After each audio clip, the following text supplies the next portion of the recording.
Good day everyone, welcome to day 23 of our 30-day structure analysis challenge. Now today I will show you how you can draw your bending moment diagram.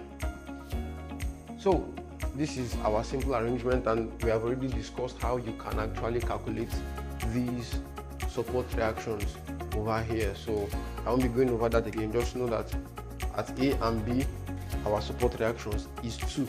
Now follow me closely. So because I know that at this point my reaction here is 2, in my shear force diagram I'm going to move up 2 kilonewtons. So this is 2.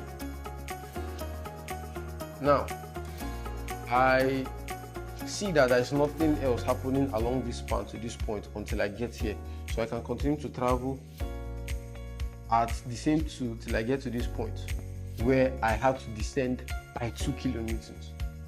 So going down 2 kilonewtons again brings me back to 0.0. So between 2 kilonewtons and 2 kilonewtons again, nothing is happening. So I'm traveling along this same line. Now at this point again, I am descending again further 2 kilonewtons. So I'm going down to 2. So at here, this is -2. And then moving all the way back to my support, nothing happens at this point where I have to move up again by 2 kilonewtons. So simply, I have been able to draw my SFD diagram.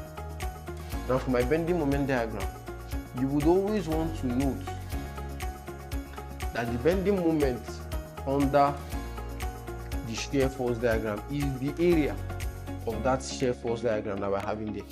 What do I mean? From here to here is 2. From here to here is 2. What's the area of this square? 2 by 2, which is what? 4. So I go down to this point, a distance of 4. Forgive my line. So this is 4 kilonewton meter.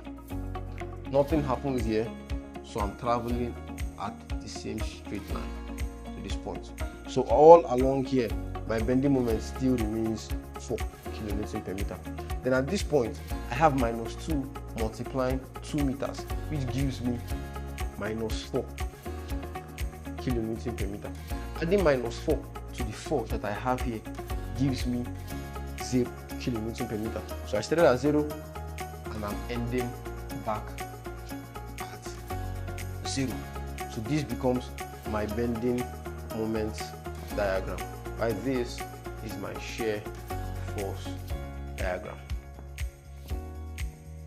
So all along here is positive. So our next class tomorrow, we would like to try out this same technique in drawing the bending moment and shear force diagram for a more complex case, perhaps where we have a UDL inside of it. You do not want to miss that. Thank you very much for staying with us through to the end of this video. I hope you learned something today. Do well to continue to like, do well to subscribe, do well to follow us, even as we continue to take civil and structural concepts one step at a time, making them easier for all of us to understand. And remember that if you stay here in Enugu and you want to pay for more personalized classes with me, you can reach me via the number displayed on your screen, and then we can talk further. Thank you very much, and I'll see you next time.